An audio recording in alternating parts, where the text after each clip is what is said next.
Que les bénédictions soient, que la lumière engendre toujours la lumière, éternellement la lumière. Je sais que, excusez-moi, je me fais joli aussi. Je sais très bien que le plat qui se trouve derrière moi, ça vous tente, n'est-ce pas? Miam, miam, miam. En fait, c'est justement de ça que je voudrais vous parler. C'est pourquoi vous avez l'image derrière vous. Les gens vont se demander, mais va-t-il nous parler du métaphysique du plat, de la nourriture, ou du citron, ou des carottes, ou du riz, ou du couscous, ou des choux? De quoi veut-il vraiment parler? Ou de ces vieilles femmes qui sont en train de manger ensemble? Alors, essayez, allons un peu plus loin. Vous savez très bien qu'il s'agit du repas. Oui, souvent lorsqu'on parle de repas en spiritualité, l'image renvoie tout de suite à cette histoire du dernier repas de Jésus. Et Léonard de Vinci a bien tracé le tableau en montrant que la scène était une image purement métaphysique.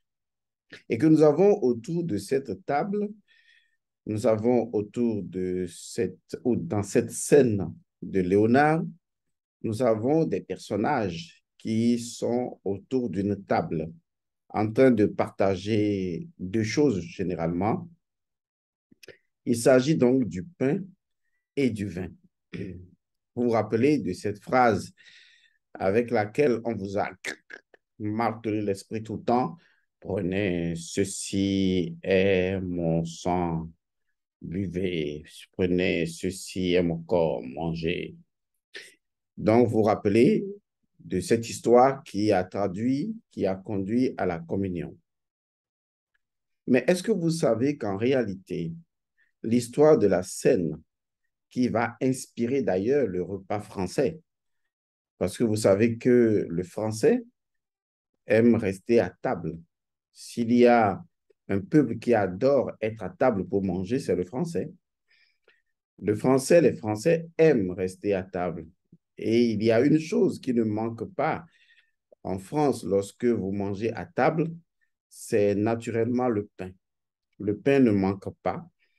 Le pain, à partir du blé, le pain, c'est Osiris. Osiris, dans l'Égypte antique, représente le blé et donc va être transposé pour incarner la personne de Jésus-Christ. Puisqu'on voit justement qu'il s'agit donc de prenez, manger, ceci est mon corps, vous voyez. Et dans l'histoire de Jésus-Christ, on se rappelle également qu'il dira tout le temps, je suis la vigne, mon père le vigneron. Et donc, on voit dans l'image même de la transformation de l'eau en vin, on voit que le miracle de cette transformation est non seulement lié à l'eau, mais également naturellement au vin. Et si Jésus représente autant l'air du poisson qu'il représente l'eau naturellement, qui est également un symbole d'Osiris, eh bien, il va incarner naturellement le vin, qui est un élément très important dans l'Égypte antique, dans la prêtrise égyptienne. Alors, je vous fais ce tableau, non pas pour retourner, excusez-moi, pour retourner à ce que nos ancêtres faisaient et comparer ou voir jusqu'à quel point les gens ont volé nos traditions, mais il ne s'agit pas de ça. Il faut, à un moment donné, continuellement transcender cet aspect de la chose. Mais je vous amène surtout à comprendre l'importance du repas. Surtout quand on prend l'image de la scène et qu'on voit autour de la table Jésus et ses apôtres, on voit automatiquement les différents morceaux du corps d'Osiris. Et c'est uniquement cela. Et quand on voit ce qui est partagé, ce qui est mangé, on comprend facilement que les personnes présentes consomment quelque chose qui est au-delà du pain et qui est au-delà du vin, et dont l'origine sera en rapport naturellement toujours avec Osiris, mais surtout avec la partie intime du dieu Osiris. Alors, le phénomène de la scène est un phénomène typiquement africain. Parce que lorsque vous allez en Afrique, c'est là que vous voyez que ce sont les Africains généralement, c'est ce peuple-là qui est habitué à manger ensemble. C'est pourquoi je vous montre le plat qui est derrière. Manger ensemble, manger dans le même plat, d'accord? Pas dans des plats différents. Partager le même repas, dans la même matrice. La même matrice, c'est peut-être le plat, c'est peut-être la calebasse, c'est même peut-être la casserole. Ça dépend. Nous, on mange dans n'importe quoi, on mange dans tout ce qui peut prendre, en fait. Il y a même des feuilles qui peuvent servir de plat, dans lesquelles on peut facilement manger. Il suffit de les étaler et on mange dedans. On mange à même les plantes, c'est-à-dire les plantes sont là, on mange dedans. Donc, tout ce qui symboliquement représente pour nous le plat, représente naturellement la table, représente donc ce qui peut contenir, eh bien, nous mangeons dedans. Il ne s'agit pas de cette image des repas européens occidentaux dans lesquels l'individu, chacun a son plat. Ça, c'est ce qu'on nous a appris. Mais en ce qui concerne la civilisation africaine, généralement, des catégories de personnes mangent dans le même plat. Je me rappelle encore que nous, quand on était enfants, nos parents nous faisaient à manger, à nous les enfants, dans le même plat. Et donc, les hommes mangeaient, puisque j'ai des demi-frères et sœurs, nous, les garçons, on mangeait dans le même plat. Et d'ailleurs, on s'amusait à manger dans le même plat parce que il fallait manger, il fallait attraper la viande et manger. Tu ne peux pas manger toute la viande, hein, non. Tu prends la viande, tu coupes un morceau, tu laisses. C'est-à-dire, tu manges avec intelligence en pensant à l'autre. Vous voyez, c'est délicat parce que la viande t'attire, la nourriture t'attire, tout t'attire. Vous savez, quand on était enfant, on n'avait pas le choix, hein, c'est ce qu'on vous donne que vous mangez, tout attire et tu as envie de manger la chose, mais au même moment, tu penses à ton frère et tu manges un peu, tu lui donnes un peu, lui aussi mange, il donne à l'autre. Et donc, on mangeait tous, en fait. Ça me rappelle encore, hein, on était tous enfants, on était très innocents et on mangeait ensemble. Dès qu'on dit repas, il n'y avait personne qui prenait son plat seul. Et d'ailleurs, quand on allait au village, personne n'avait un plat à lui seul. Et donc, on mangeait tous ensemble. Généralement, on laissait toujours ce qui restait au plus petit. Et c'est lui qui se chargeait au même moment d'aller laver le plat et de faire le reste. Ça, c'est ce que nous faisions quand nous étions enfants. Et ça reste vraiment profond. C'est véritablement ça la scène. C'est véritablement ça le partage. Manger dans la même marmite, manger dans la même assiette, manger enfin, dans le même espace magique, manger dans le même égrégore. Et ça avait quelque chose de puissant. Et c'est de ça que je vais vous parler tout à l'heure. Et vous allez voir l'image quand je vais vous la dépeindre avec stupéfaction. Rappelez-vous que dans l'histoire de la scène de Jésus, Jésus a pris son pain et son vin, il a mélangé et il disait à ses apôtres, quelqu'un parmi vous va me trahir, va me livrer. Et les gens commençaient à dire, mais c'est qui? C'est toi? C'est oui, c'est lui, c'est qui? Et puis chacun était étonné. Et puis il dit, c'est celui à qui je donnerai ce pain trempé dans le vin. Et donc, il a tendu ça à Judas Iscariote, et Judas Iscariote a saisi cela, l'a mangé, et il a dit à Judas, ce que tu as à faire, va et fais le vide. Donc, c'était une injonction. On ne va pas rentrer dans l'interprétation de cette légende, de ce mythe qui, en fait, n'a jamais eu lieu. Mais c'est là que je vais vous expliquer ce qui se passe concrètement en Afrique. Laissez-moi vous conter une histoire qui s'est déroulée récemment. Quelque chose qui va vous complètement tourbillonner l'estomac. Et je vais remonter dans une autre histoire qui s'est passée avec un de mes étudiants qui était ou qui est toujours chef culte dans son village et qui a raconté la même histoire. Et il y a de cela, je me rappelle pratiquement 7 ou 8 ans. La récente histoire concerne donc une famille. J'ai rencontré une jeune fille avec qui je parlais de spiritualité et elle a commencé à me raconter les situations de sa famille. Dans sa famille, et je vais utiliser une mauvaise expression, les gens tombaient comme des mouches, c'est-à-dire les gens mouraient souvent ou les gens meurent régulièrement. Et puis, elle essayait de m'expliquer un peu comment est-ce que à la queue leu, des gens mouraient, tombaient, et puis, etc. Et je lui ai demandé, mais est-ce que tu as cherché à savoir pourquoi? Donc, de fil en aiguille, pour faire court ce récit, eh bien, je suis arrivé à comprendre qu'en réalité, et elle l'a prouvé, les gens entre eux, eh bien, avaient de la rancœur les uns envers les autres. Et suivez-moi bien, les gens avaient de la rancœur ou ont toujours de la rancœur les uns envers les autres. Et donc, elle m'a expliqué comment ça se passe dans la famille. C'est que tout le monde a quelque chose contre son prochain. Les gens ont des colères, des frustrations, de la haine. Des gens dans la famille en ont les uns contre les autres, que ce soit des tantes, des sœurs, des cousines, qu'elles n'arrivent jamais à comprendre comment la famille agit comme ça, mais qu'à l'intérieur, ben, c'est pourri dans les émotions. En fait, les gens sont techniquement honnêtes et émotionnellement malhonnêtes. J'aime bien cette expression. Et malheureusement pour eux, au cours des réunions qui ont lieu souvent, eh bien, ces personnes mangeaient toujours ensemble. C'est incroyable. Je dis, les gens émotionnellement se détestent, mais mangent ensemble. Parce que c'est une famille qui va souvent au village, ils se retrouvent, chacun fait son semblant, chacun fait comme s'il aimait l'autre. Et dès qu'on disait le repas, eh bien, comme vous le voyez derrière, comme au village, et il y en a encore ici en Afrique, je vous l'assure, eh bien, ils mangeaient ensemble. Et donc, ce que je voudrais vous dire, comment des personnes peuvent-elles se détester émotionnellement, se haïr, se mentir émotionnellement, quel que soit ce que vous voulez, et ces mêmes personnes mangent ensemble? Ça ne se fait pas. Laissez-moi vous dire que ça ne se fait pas du tout. Ce n'est pas possible. Ça ne se fait absolument pas. Et c'est ça l'élément le plus important que vous devez garder à l'esprit.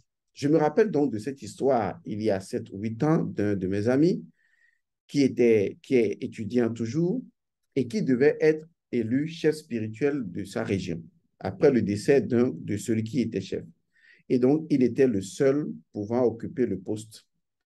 Mais il y avait une famille spécifiquement qui le détestait, qui ne voulait vraiment pas qu'il soit chef.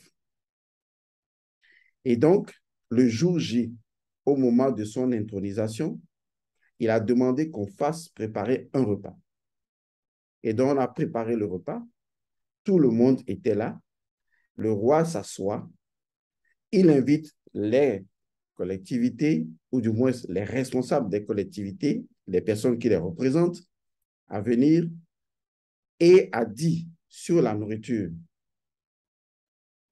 qu'il a demandé à cuisiner parce que depuis longtemps, il dit, est-ce que tout le monde est d'accord?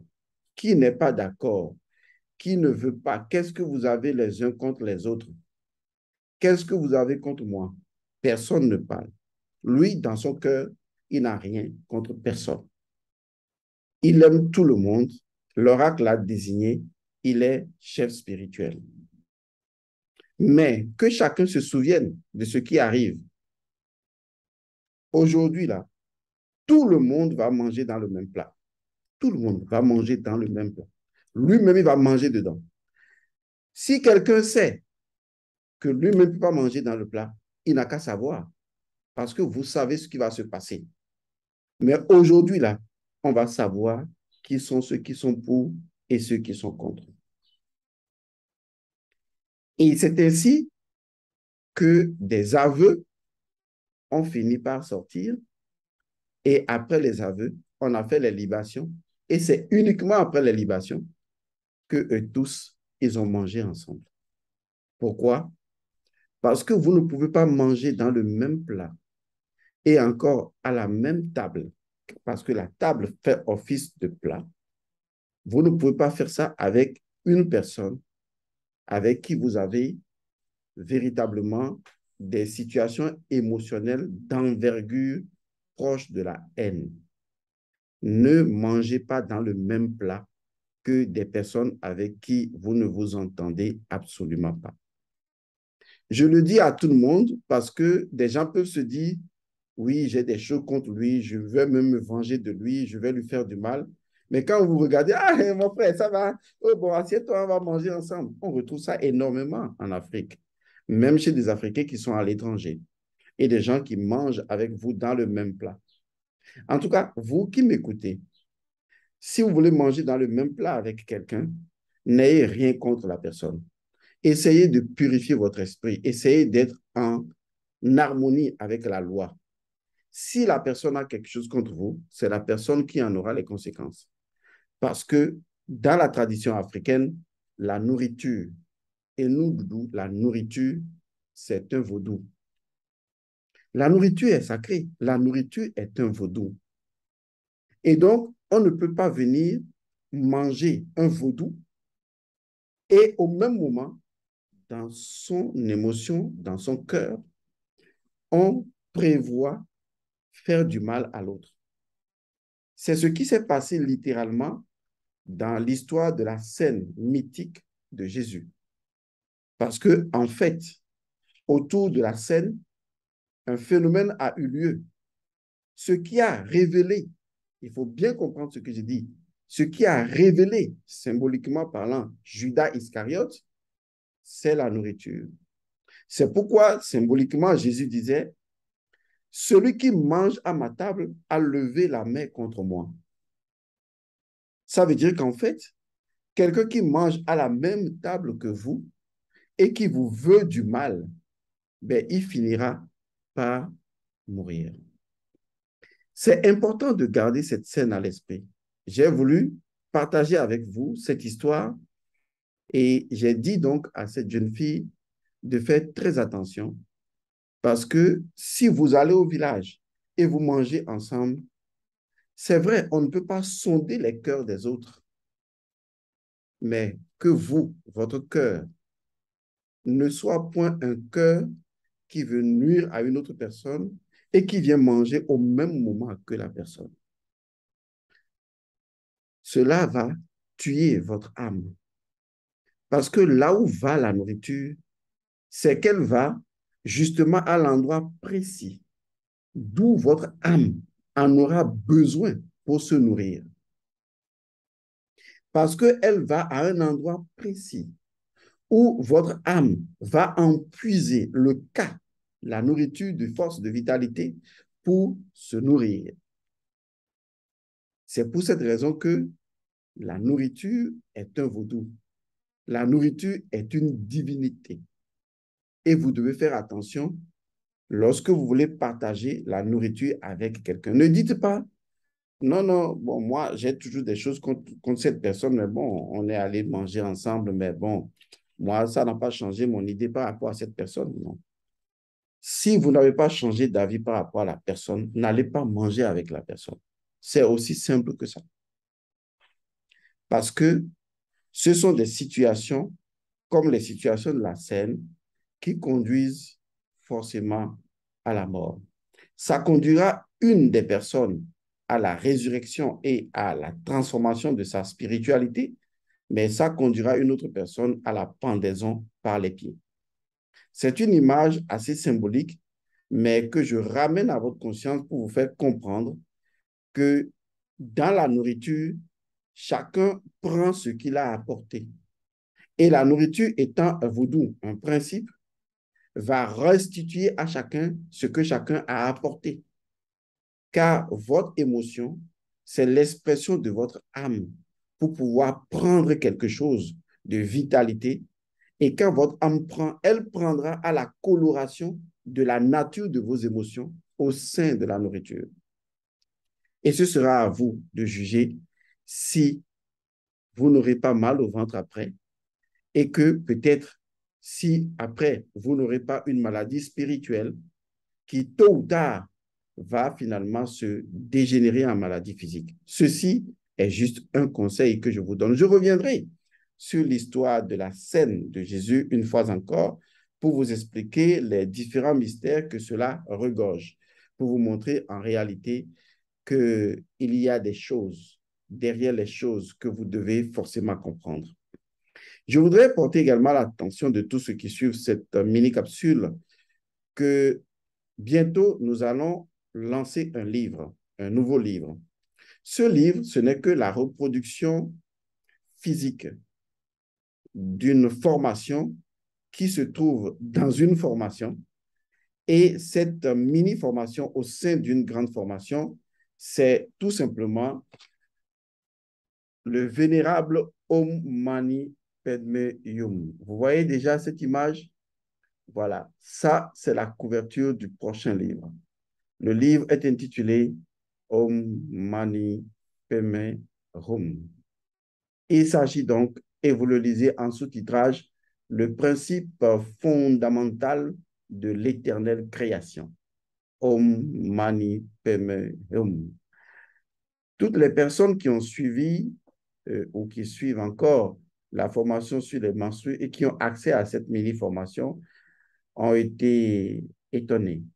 Simplement parce que lorsque vous allez prendre connaissance de Om Mani Padme Hum, telle que la compréhension égyptienne antique, avant même que d'autres personnes ne puissent s'en approprier, telle que la profondeur de la connaissance égyptienne l'a révélée, vous en serez absolument ébahi.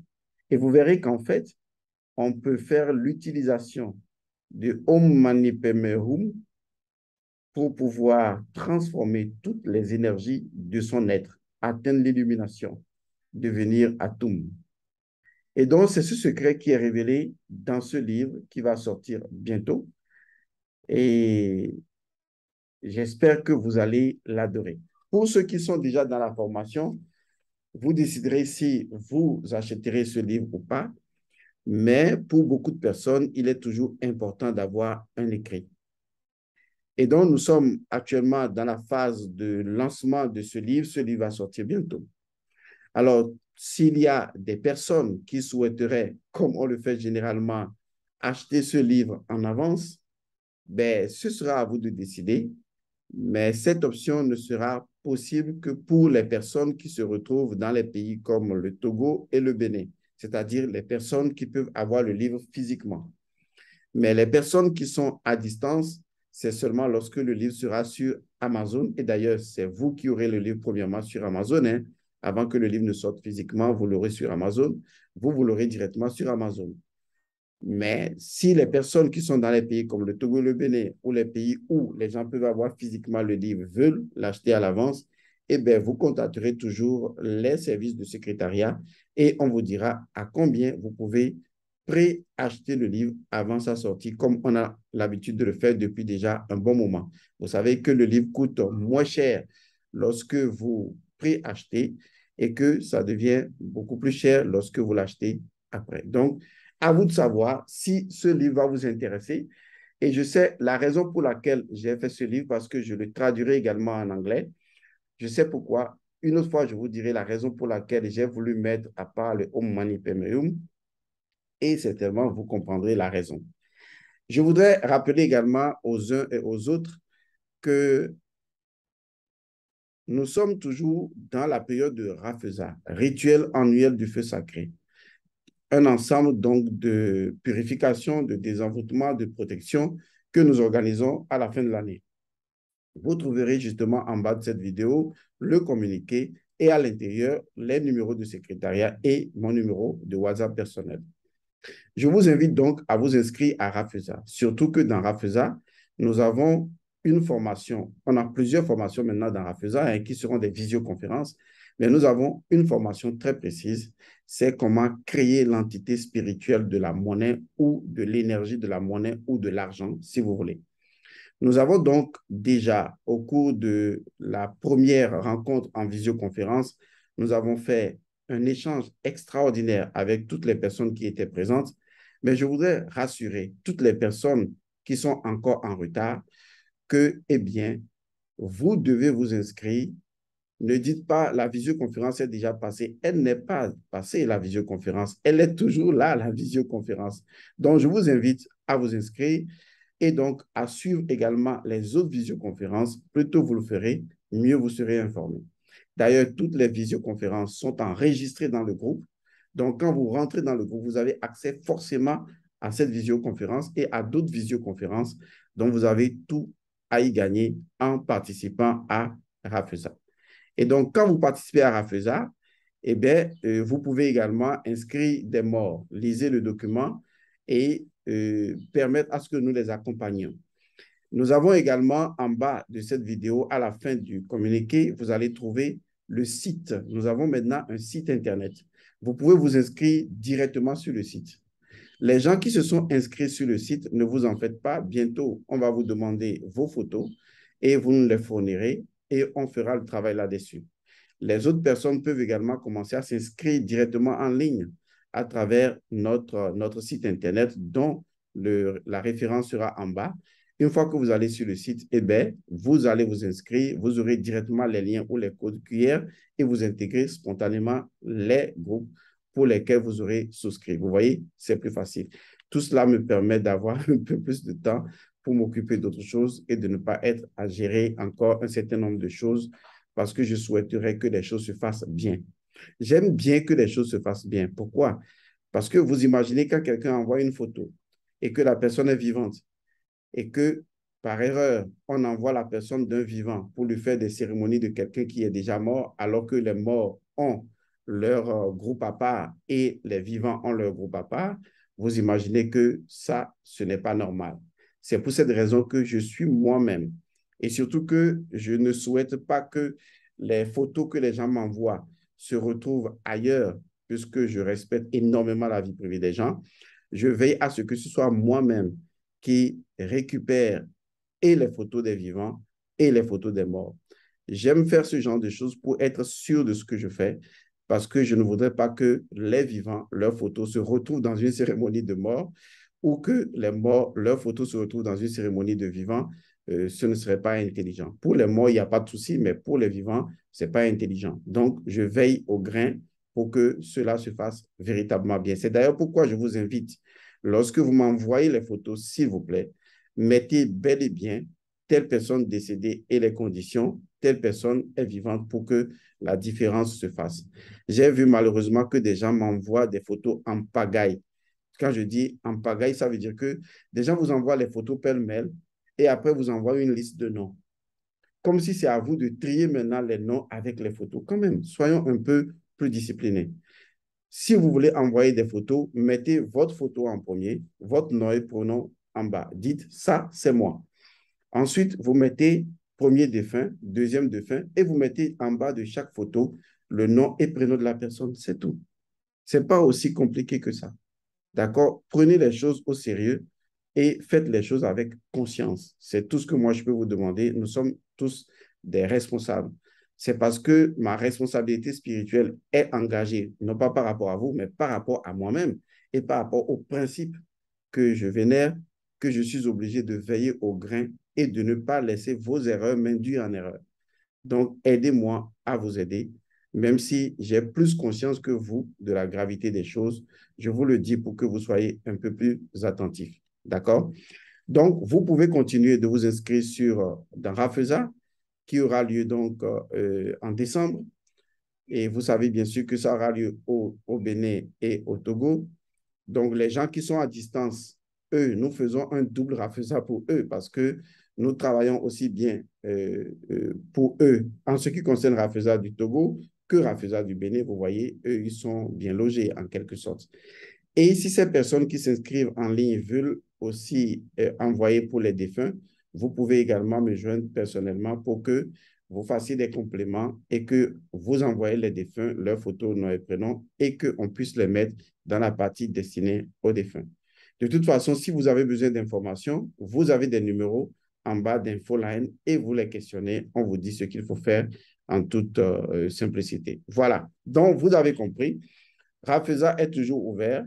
Nous sommes toujours dans la création de l'entité de la monnaie et cela va vous être très utile. Vous qui dites, oui, l'argent ne reste pas dans ma main, l'argent disparaît, ou je ne trouve jamais l'argent, ou les choses vont et viennent, je ne sais pas comment faire, etc. Vous allez aimer et vous allez voir qu'en fait, la spiritualité peut vous aider à créer l'énergie de la prospérité et de l'abondance. Et donc, rappelez-vous aussi du prochain livre qui va sortir. Si vous demandez aux différents secrétariats, on vous dira quel est le prix avant la sortie pour les personnes qui souhaitent acheter physiquement et on vous dira le prix après la sortie lorsque ce sera sorti. Maintenant, je vais vous demander deux choses. La première chose, c'est de liker les vidéos et de vous abonner. Invitez les gens à vous abonner. Offrez même des séminaires aux gens. Rendez service aux gens en leur disant, je t'offre un séminaire sur les menstrues, je t'offre un séminaire sur la vérité du sang. Aidez les gens, c'est comme ça qu'on les aide vraiment. Et enfin, nous avons maintenant un site Internet. Et sur le site Internet, en haut du site Internet, il y a une partie qui est intitulée Faire un don.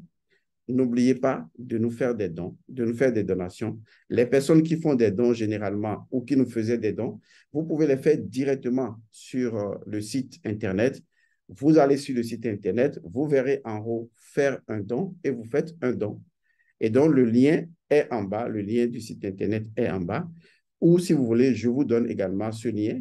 Il y a deux liens. Il y a un qui, les deux marchent, mais ce qui est professionnel, c'est isis-ong.org. Donc, ISIS, c'est ISIS. Vous voyez, ISIS-barre de 6, donc, ONG, puisqu'on est une organisation non gouvernementale, ong.org. D'accord? Vous pouvez taper ça et déjà vous avez accès. Aussi, chez vous, ça ne passe pas, vous pouvez essayer ISIS-6 toujours godson.ong et vous avez toujours la même chose. Et donc, ce sera à vous de décider. Je vous remercie et le conseil est le suivant. Ne mangez pas ensemble, ne buvez pas ensemble avec une personne contre qui vous avez des choses. Ce n'est pas bien pour vous. C'est pour cette raison que dans la tradition africaine, lorsque vous couchez avec la femme d'autrui, vous ne pouvez pas manger avec son mari ensemble. Ou si vous les deux, vous couchez avec la même femme, vous ne pouvez pas manger ensemble. Et si vous devez manger ensemble, vous devez vraiment faire quelque chose de rituelique avant de le faire. Simplement parce que certaines choses peuvent vous créer naturellement des conflits. À moins que, bon, vous êtes dans une relation de polyandrie, je n'en sais rien. Je respecte toutes les formes de relations si tant est que vous êtes adulte et que vous les assumez. Pour le reste, je vous dis,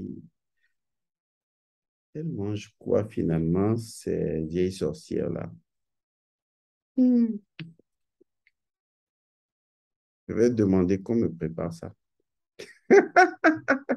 Je vous taquine, bien sûr. À tout à l'heure.